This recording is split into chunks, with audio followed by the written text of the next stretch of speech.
Hey guys, welcome to On the Stack Gaming. Today we are playing Esper Control, or Esper Hero. We're gonna jump right into the first game, but while we're playing the first game, I'm just gonna explain what Esper Hero is. It's a control deck. Uses multicolored cards to control the game by using Hero. You saw that in the beginning. First game, it looks like we're against a mono green deck here. It seems like a very aggressive deck.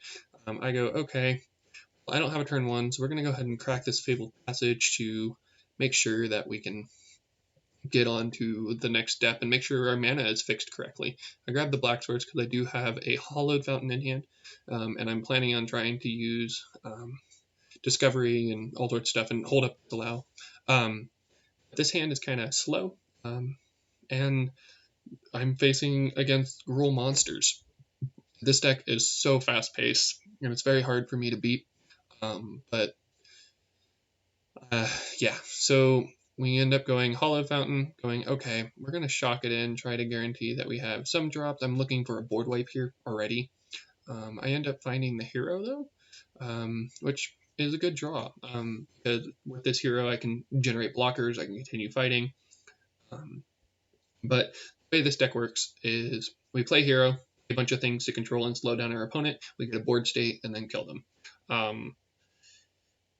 But that's the gist of Esper Hero, or the Esper control deck with Hero in it. This definitely plays more mid-rangey than control, but it is the way it is. He ends up playing a Haster, and it's owie. I'm already at 11. It is turn 3 right now. Hit the land drop, play Hero, and hope that I can survive the turn. That's the end of the story there. Because right now I don't have a lot of ways to survive. I can play that enchantment, Othakaya or whatever, to guarantee that I don't. He ends up just stomping my blocker and swings in, pretty much killing me almost here. I'm at 5. I want to play the whole game out because this deck has a tendency to just top deck the board wipe. I did not. So we go ahead and play Fabled Passage and go into another hero. I think I go with the Discovery because of the fact that it allows me to generate a token, get some card advantage. Yep. So that's the easy part of that. But I end up seeing Thought Scour in a land. I'm like, okay, we'll keep the Thought Scour. If I survive, we can possibly stop whatever they're planning, get rid of removals out of their hands, so on and so forth. But I believe we just end up dying here. I'm not entirely sure, but I'm definitely scared at this point. I'm like, okay, I don't know if I can make it. Yeah, he does kill one of my blockers, and no block allows me to survive here, because no matter which way I block, I get 5 damage through, and it's good game. I'm just doing my good game ritual and conceding. And that's our first defeat. Well, so that's how the deck loses, is that they start going too fast. But game 2 here, this hand looks so much better. I already have the Hero in my hand. I have some interaction, some card draws. But I end up mulliganing it because it only has 2 lands. This one has 4 lands in it and double Hero. So I'm like, okay, I definitely can just sack a land here.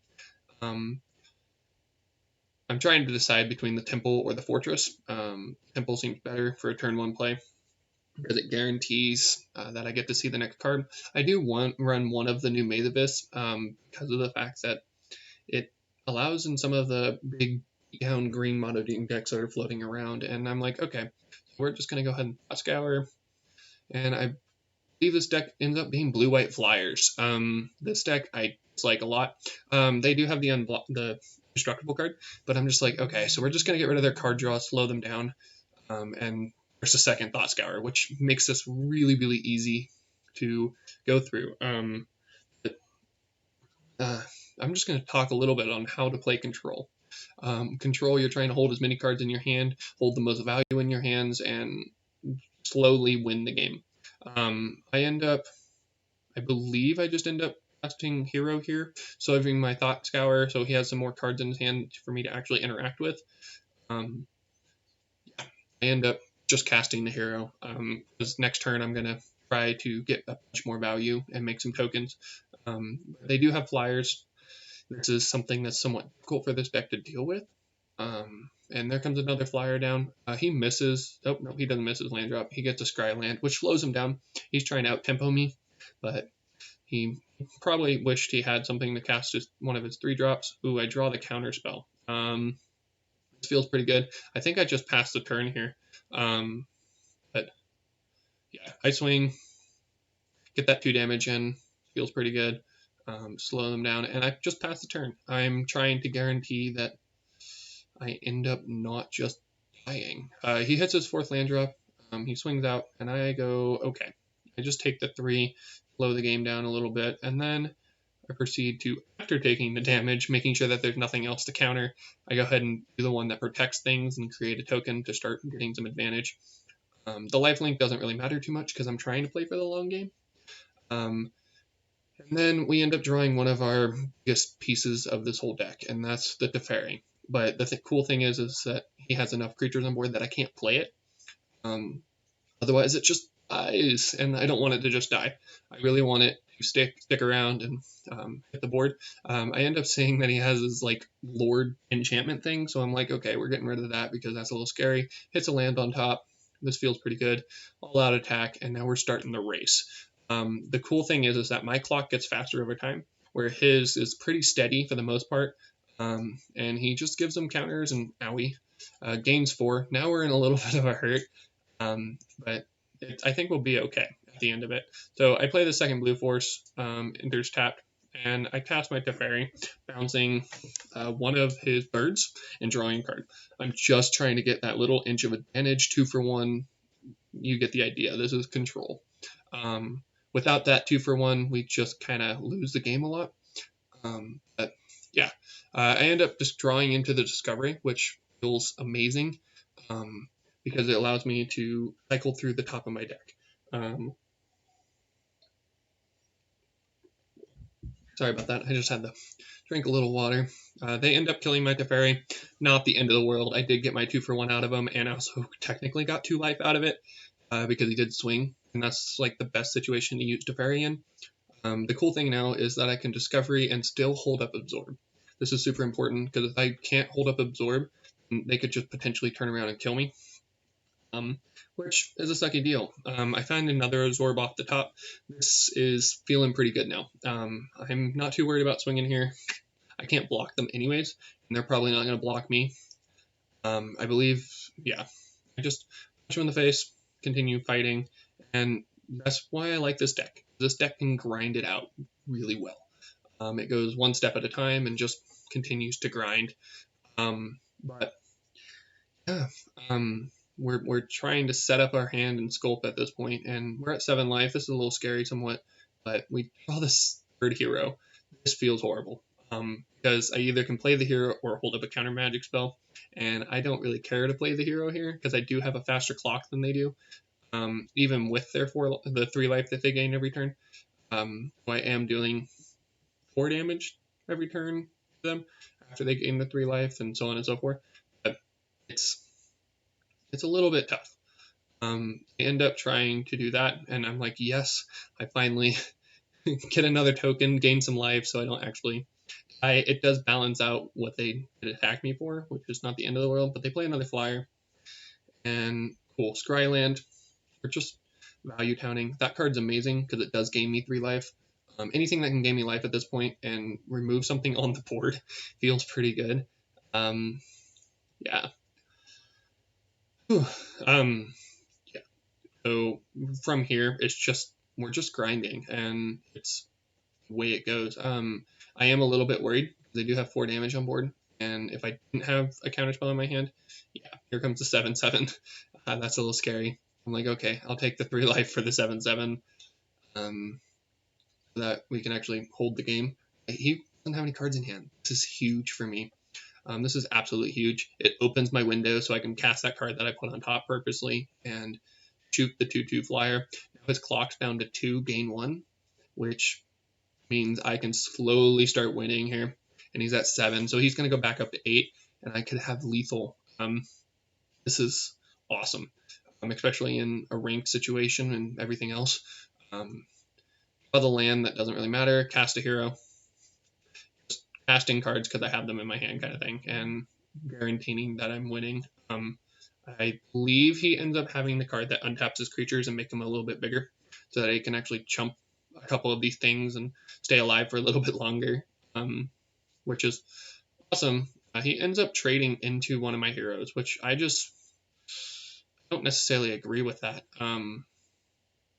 because of the fact that I'm not too worried about losing my hero. I do have the maze effect at this point, which kind of just wins at this point because he's going to try to swing lethal. I believe he has 4 damage, or is that 6? I'm not sure. I can't quite see the video that I'm watching right here. He ends up swinging with just the 1. He knows I'm going to maze it just because I need the life, and then he concedes, and that's a victory on our part, and we grinded it out pretty well. Hopping into this next game, lots and lots of interaction. This is an amazing hand. First of all, 2 cost spells because you don't run any 1-drops in this deck, and 1 card that just refills your hand on the spot, and also puts a 3/2 body on board. That card's amazing. This game is a little bit longer, so we're going to talk it through a bunch of the thought process. So this deck is, the deck that I'm facing seems like the mono-white Ajani Primate deck, or the Devotion deck, as I find out very shortly there. And he just starts trying to aggro me out of the game, which is pretty common for these decks. These decks are trying to go as fast as possible. This is why I end up keeping the double Teferi, because bouncing something with 1/1 counters on it feels amazing. And he's just gaining lots of life and lots of devotion, and it's getting pretty scary. And it's starting to hurt a little bit already. And it's like, okay, so I'm looking for a couple cards. First, another piece of strong interaction. So this is a counter spell, or another Thought Scour. Another piece of a board wipe, and I find the board wipe on top. This makes my life feel a lot easier. I realize that he has 2 lands and a card that I got rid of, so he has an unknown in his hand, which is a little bit worrisome. It's not the end of the world. The sad thing is that I don't have the correct mana to cast my board wipe, so it kind of feels a little bit bad here. But we end up trying to get to that, and we just go, okay, so I just need to put a 3/2 blocker out there. He has Menace. This hopefully allows me to draw the lands that I need. I'm not too worried about his life total because I can beat him down eventually. Like I'm here to play the long game. And he ends up taking a while to decide what to do here. At this point, I'm thinking, okay, so I need a land. I need a piece of hard interaction. I need another discovery. I need a hero. One of them. If I don't have any of them, it kind of sucks. I do need some of these cards because right now I'm sitting in the situation where I'm getting my face pounded in. I'm at 10 life already. He prevents me with a land or choose 2. Yeah, so here I'm thinking, okay, so that guarantees a land or 2 unknowns. And the 2 unknowns was a counterspell and a tapped land. And I was like, okay, so I guess I took the 2 for my particular hand. He doesn't know that. I took the guarantee, which was so much better. He ends up swinging with his 3/3 here. I think is wrong. He does flip his man generator. That just sucks to deal with sometimes. But it's not the end of the world. I end up just kind of slowly grinding the game out. After this game, I end up changing it and actually start running the one of Field of Ruin because one of Field of Ruin is so important in this matchup. It's kind of absurd. He ends up creating a 1/1, trying to guarantee that I won't get what I need. And I just kind of, okay, what am I going to do with this Teferi? I end up debating and eventually just blessing him, saying, okay, hopefully he gains me some life. So that concept is that they're not swinging at me. Because they're not swinging at me and they're swinging at the Planeswalker and wasting their resources to swing at the Planeswalker, they can't kill me faster. So he gains me life over time. So I don't know how much life he ends up gaining me here, but he does stop my opponent from wanting to. My opponent's smart. Doesn't care about the Teferi on board because he has no cards in hand and he just puts me at 2 life. I end up blessing Teferi again. Do have the board wipe in hand. because of the fact that I'm just gonna instant speed wrath them after they're done. I do have enough mana, and I'm trying to set up for that. He does have the thing that makes his creatures indestructible, which kind of sucks, but it's not the end of the world. If you notice, he gets up to like 43 life here, which is really hard to deal with. I haven't seen a Johnny Primate, which feels pretty good. I don't think this guy's running him. He probably should be. Right now, as a Johnny Primate would be terrifying. I end up Guy's Wrathing. Okay? I'm forcing him to interact and make something indestructible. I was kind of talking to myself at that point and going, okay, so he's going to make something indestructible, and then in response, I'm going to destroy it before it becomes indestructible. Because I need to get rid of every single creature on the board, otherwise I die. And my hand's looking, okay, Teferi, Discovery, Discovery. I don't usually cast the other half of Discovery. There are certain circumstances, like in control matchups, you will cast it. Also, a funny thing that you'll notice is that I don't run Big Teferi. A lot of decks run the 1 over the 2 of a Big Teferi. I don't like it because it feels like it's forcing me to play till turn 5. I'm looking for board wipes, interaction, things to slow the game down, all those kind of fun things. And I just go, okay, so I have a board wipe now. I can cast it instant speed because thank you Teferi, one of the best cards out there. And then I'm just looking for interaction. I end up hitting double land off the top, which sucks. I don't remember what I draw. Third land. This is a sucky deal because what it does is it guarantees that I'm relying on this board wipe because he can create a 1/1 every single turn and gain 1 life for it. And this gets to be a nightmare because of the fact that it's just 1/1 after 1/1, and I'm at 2 life. I'm sitting here just trying to hold on. I'm like, okay, I can take 1 hit here. We'll take the hit because it guarantees that something goes wrong. I can definitely do anything I need to. I'm debating about casting the Discovery. I end up casting it. I was debating about saving it and casting it for the other side, bouncing his token. I end up taking the Narset. The reason I take the Narset is because I need at least 1 more board wipe or 1 more piece of interaction. This maze was a lifesaver. It does cost 5 mana to untap a creature, to untap a 1/1, but you know what? I will take that any day. Because if that 1/1 can't hit me and it makes it so I don't die, yes, please. I have the instant speed board wipe, which makes this a little bit easier to deal with. I'm trying to figure out what to do. And I go, okay, what do I want actually? And I end up taking the Ashiok. The reason I end up taking the Ashiok is because I want to start trying to slow him down and maybe hit some of the pieces off the top, exile some of the pieces. I run 1 Ashiok. That's it. There are some decks in Historic that use Graveyard a lot. A lot of the Breach decks will use the Graveyard, and it can get really, really worrisome. And so that's why we're running the 1 Ashiok. In response to that 1/1, I end up board wiping because of the fact that I don't want him to be able to protect one of them. Because if that resolves, he can protect one of them, and then I end up dying, which is not good at all. Cool thing is that it exiles them. Oh no, not the end of the world. So I'm trying to debate, how do I survive? Because I don't have anything in my hand that allows me to survive at this point. So I'm relying, there's another creature, which sucks. So I'm relying on drawing a board wipe. I end up drawing Hero here, and it ends up being my lifesaver because it allows me to get blockers on board. This is super important because without blockers, I could potentially just lose the game. I end up bouncing here, mainly using my Teferi to bounce and draw a card. A lot of people will probably question why I take the token. The reason is because the token, he doesn't get back in his hand, and exiles it. That's the gist of it. I end up drawing the Thought Scour, which, okay, that means that they hold a card in their hand, I can keep going.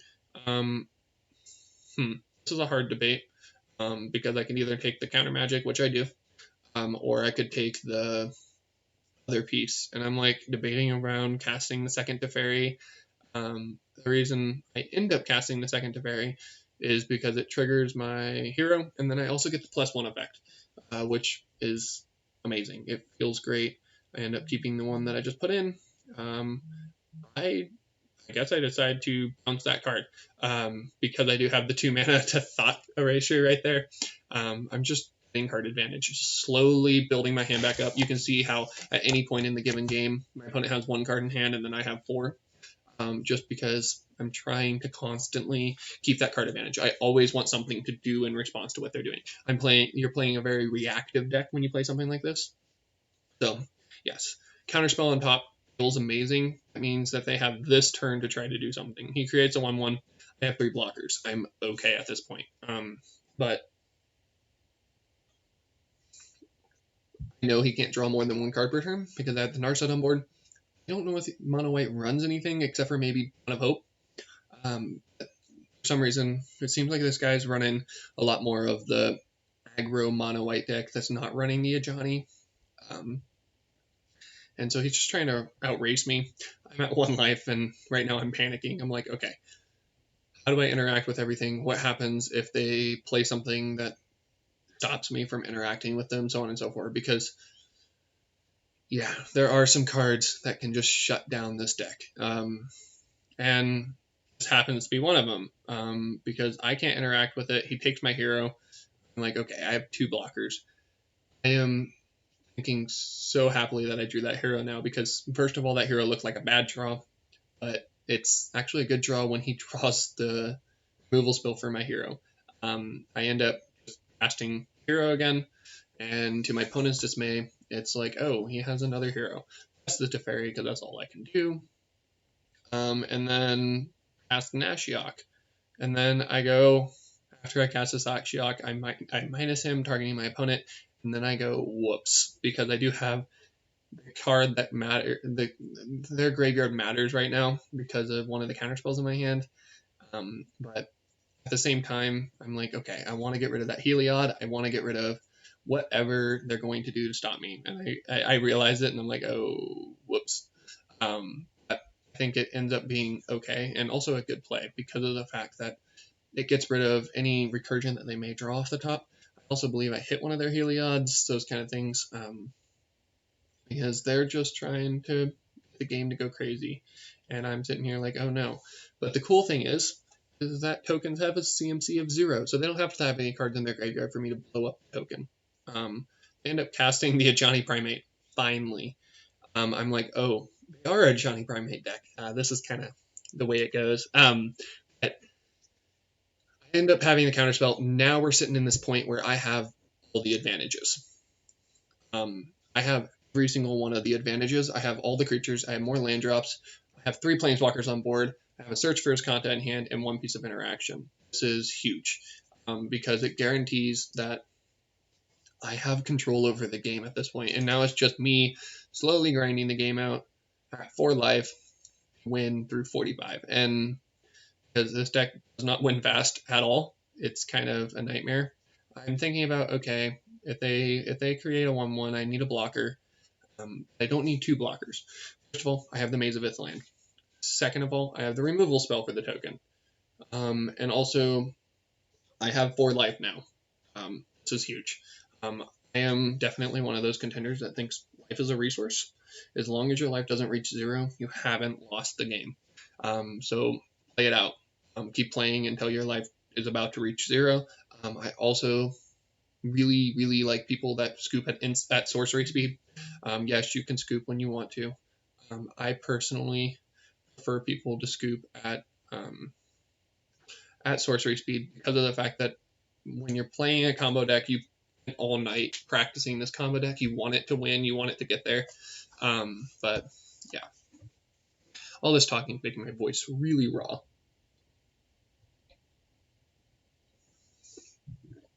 So, flip the Search for Azcanta. This is huge. More advantage, more card selection. I end up grabbing the Oath because the Oath allows me to gain some more life, stabilize my life total even more so they can't just come out of nowhere and one-shot me with the 1-drop 1/1 flyer that turns to a 6/6 or whatever when you have 30 more life. This is a huge deal. And I go, okay, so this pads my life total a little bit more. I'm debating about shooting the token or them. I end up shooting the token because I don't want them to get too many tokens, so on and so forth. because their life total doesn't matter. I'm going to slowly whittle them down. If you can see my board state here, it's pretty big. End up making a 1/1. I don't know if they block with it or not, but if they do, I end up not caring about it because they trade with one of my 1/1s. Oh no.